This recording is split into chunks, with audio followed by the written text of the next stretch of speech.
Assalamualaikum warahmatullahi wabarakatuh. Raditu billahi rabba wa bil islami dina wa bi Muhammadin nabiyya wa rasula. Rekan-rekan para mahasiswa yang saya hormati, pada perkuliahan kali ini kita akan mendiskusikan salah satu uji asumsi klasik dalam uji regresi linear, baik sederhana maupun multiple, yaitu uji multikolinearitas. Ini adalah salah satu uji asumsi klasik, uji yang dipersyaratkan ketika kita melakukan uji regresi. Selain uji asumsi klasik yang lain, yaitu uji normalitas residual, uji autokorelasi untuk data time series, uji linearitas, dan uji heteroskedastisitas. Nah, uji multikolinearitas sendiri adalah salah satu uji yang dilakukan untuk memastikan apakah di dalam sebuah model regresi ada interkorelasi atau kolinearitas antar variabel bebas atau tidak. Interkorelasi sendiri adalah hubungan yang linear atau hubungan yang kuat di antara satu variabel bebas dengan variabel bebas yang lainnya di dalam model suatu model regresi. Jadi kalau terdiagnosis adanya hubungan yang linear atau hubungan yang kuat di antara satu variabel bebas dengan variabel bebas yang lain, maka itu terdiagnosis adanya multikolinearitas, dan dengan demikian itu tidak memenuhi asumsi yang dipersyaratkan dalam uji regresi linear. Nah, untuk mengetahui ada tidaknya interkorelasi, untuk mengetahui ada tidaknya multikolinearitas di dalam model regresi linear kita bisa melakukan penafsirannya dengan melihat nilai tolerance, kemudian nilai VIF atau variance inflation factors, kemudian nilai eigenvalue dan condition index. Itu beberapa nilai yang bisa digunakan untuk melihat apakah di dalam model regresi kita itu ada interkorelasi atau tidak, ada multikolinearitas atau tidak. Jadi cara melihat ada tidaknya multikolinearitas, ada tidaknya interkorelasi antar variabel bebas satu dengan variabel bebas yang lain, kita bisa mencermatinya, kita bisa melihatnya melalui nilai VIF, yaitu variance inflation factors, nilai tolerance, nilai eigenvalue, dan nilai condition index. Nah, mari kita lakukan uji asumsi klasik ini dengan menggunakan aplikasi SPSS atau Statistical Package for Social Sciences, dan kita sudah memiliki data. Data yang kita miliki adalah data yang terdiri dari 3 variabel, yaitu variabel X1 konsep diri, variabel X2-nya adalah persepsi tentang riba, dan variabel Y-nya adalah minat pada pengembangan industri berbasis syariah. Jadi ada 2 variabel bebas, ada 2 variabel prediktor, yaitu variabel X1 dan X2. Variabel X1-nya adalah konsep diri, variabel X2-nya adalah persepsi tentang riba, dan variabel dependennya atau variabel terikatnya adalah minat pada pengembangan industri berbasis syariah.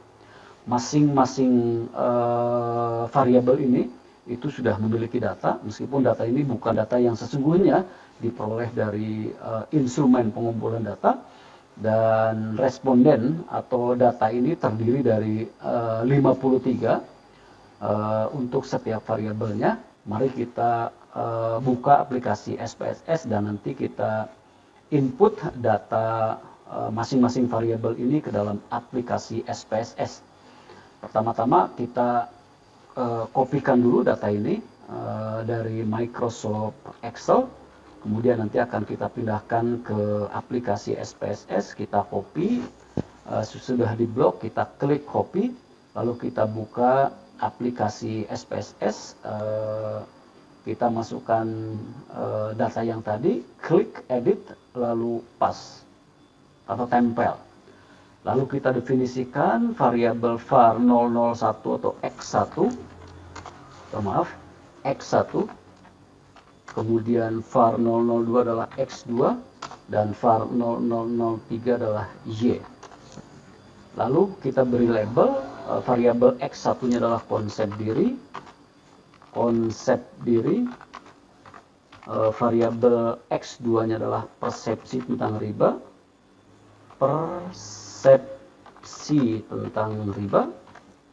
dan variabel Y adalah minat pada pengembangan industri berbasis syariah.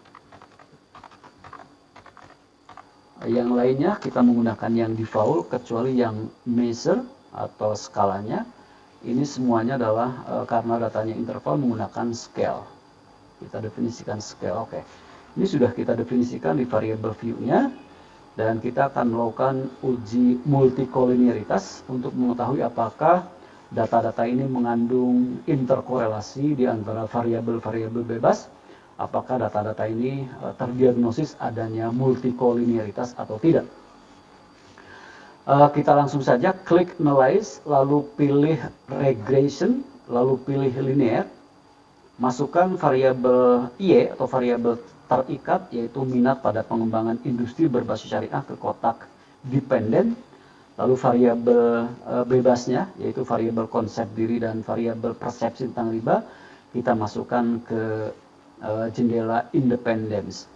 Nah, yang lainnya diabaikan saja, kecuali kita harus mengklik statistik, karena di sini kita akan menceklis collinearity diagnostic, yaitu kita klik di sini, centang di collinearity diagnosis kalau sudah continue, lalu oke. Nah, ini adalah output uji regresi untuk mendeteksi, untuk mendiagnosis apakah model regresi kita itu mengandung multikolinearitas atau tidak. Kita akan menggunakan dua tabel output yang akan kita gunakan, yaitu yang tabel pertama tidak perlu ditafsirkan, yang kedua juga tidak perlu. Nanti yang akan kita tafsirkan adalah yang tabel yang ketiga, yaitu tabel koefisien, dan tabel keempat yaitu collinearity diagnostic. Karena kita akan melakukan penafsiran terhadap nilai VIF atau variance inflation factor, kemudian nilai tolerance, kemudian nilai eigenvalue dan nilai condition index, maka kita akan menyimpulkannya berdasarkan uji tersebut. Yang pertama, untuk melihat ada tidaknya multikolinearitas dengan menggunakan nilai tolerance, cara pengambil kesimpulannya atau dasar pengambilan kesimpulannya adalah apabila nilai tolerance lebih besar dari 0,1, maka dapat disimpulkan tidak terjadi atau tidak terdiagnosis adanya multikolinearitas. Sebaliknya, apabila nilai tolerance lebih kecil dari 0,1, maka dapat disimpulkan adanya atau terjadi multikolinearitas. Itu dasar pengambilan kesimpulan dengan menggunakan nilai tolerance. Yang kedua, dasar pengambilan kesimpulan dengan menggunakan nilai VIF atau variance inflation factor. Yang pertama, jika nilai VIF lebih dari 10, maka dapat disimpulkan terdiagnosis adanya multikolinearitas. Dan yang kedua, jika nilai VIF di bawah 10, maka dapat disimpulkan tidak terjadi multikolinearitas. Itu dasar pengambilan kesimpulan dengan menggunakan toleran dan VIV. Yang ketiga, kita akan mengambil kesimpulan berdasarkan nilai eigenvalue, ya. Nilai eigenvalue yaitu dengan melihat rasio atau perbandingan antara eigenvalue maksimum dengan eigenvalue minimum. Nilai rasio eigenvalue sendiri itu disimbolkan dengan K. Jadi nanti kita akan melihat nilai K. Nah, dasar pengambilan kesimpulannya, jika nilai K kurang dari 100, maka hal itu menunjukkan tidak adanya gejala multikolinearitas. Yang kedua, jika nilai K atau nilai rasio eigenvalue berada di antara 100 dan 1000, maka itu menunjukkan adanya multikolinearitas moderat dan kuat. Dan jika nilai K di atas atau lebih besar dari 1000, maka hal itu menunjukkan adanya multikolinearitas sangat kuat. Itu dasar pengambilan kesimpulan dengan menggunakan rasio eigenvalue. Yang keempat, kita akan mengambil kesimpulan berdasarkan nilai condition index, ya. Dasar pengambilan kesimpulan uji multikolinearitas dengan condition index, atau kita singkat dengan CI. CI adalah akar dari K. CI adalah akar dari K atau rasio eigenvalue maksimum dibagi dengan eigenvalue minimum. Nah, jika nilai condition index, jika nilai CI kurang dari 100, maka hal itu menunjukkan tidak adanya gejala multikolinearitas. Jika nilai CI antara 10 sampai 30 menunjukkan adanya multikolinearitas moderat dan kuat. Dan jika nilai CI di atas 30, hal itu menunjukkan adanya multikolinearitas yang kuat. Nah, di antara 4 cara pengambilan kesimpulan uji multikolinearitas, yaitu dengan nilai tolerance, nilai VIF, nilai eigenvalue dan condition index, manakah yang bisa digunakan? Itu semuanya bisa digunakan. Tapi pada umumnya orang lebih cenderung menggunakan nilai toleran dan nilai VIF. Nah, kita bisa mengambil keseluruhannya, bisa mengambil keempat-empatnya, tapi sekali lagi yang umum digunakan untuk mengetahui ada tidaknya data kita mengandung interkorelasi atau multikolinearitas, itu menggunakan nilai tolerance dan nilai VIF. Nah, dari hasil pengolahan data kita sudah melihat bahwa output dari uji regresi linear berganda yang sudah kita lakukan, itu outputnya ada 5 tabel. Tabel pertama, tabel kedua, tabel ketiga. Dalam konteks uji multikolinearitas kita abaikan. Yang kita gunakan adalah, yang akan kita tafsirkan adalah tabel yang keempat, yaitu tabel koefisien, dan tabel yang kelima yaitu colinearity diagnostic. Nah, tabel yang keempat yaitu tabel output koefisien, itu ada colinearity statistik, ada nilai toleran di sini. Nilai tolerannya adalah 0,253 dan nilai VIF-nya adalah 3,953. Kemudian pada tabel yang kelima yaitu colinearity diagnostic, ada eigenvalue, ya. Eigenvalue maksimumnya adalah 2,997 dan eigenvalue minimumnya adalah 0,000. Meskipun nilai eigenvalue minimum yang tampak adalah 0,000, ini sebetulnya adalah 0,000. Kalau kita ingin melihat nilai yang sesungguhnya, kita klik saja di sini, lalu edit content in viewer, lalu kita lihat nilai yang sesungguhnya adalah 0,00478.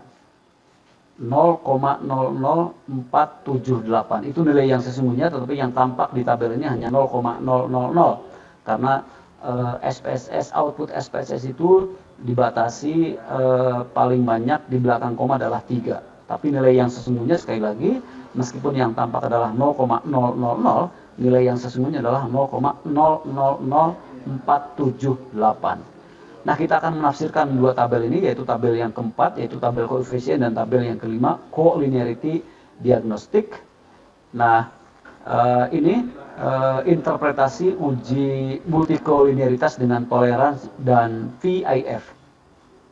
Kita gunakan yang nilai toleransi. Nilai tolerannya adalah 0,253. Nilai tolerannya adalah 0,253. Nah, berdasarkan nilai tersebut kita bisa menyimpulkan ternyata nilai toleransi lebih besar dari 0,1. Ya, karena 0,1 ini menjadi pedoman interpretasinya. Karena nilai toleransi itu 0,25 lebih besar dari 0,1, Sehingga kita bisa menyimpulkan bahwa model regresi kita itu tidak terjadi adanya multikolinearitas. Lalu yang kedua, berdasarkan nilai VIF atau varian inflation factor, nilai VIF-nya adalah 3,953. Nah, ternyata nilai VIF itu di bawah 10. Ya, 3,93 itu lebih kecil dari 10 atau di bawah 10, sehingga kita menyimpulkan berdasarkan nilai VIF juga tidak terjadi adanya multikolinearitas.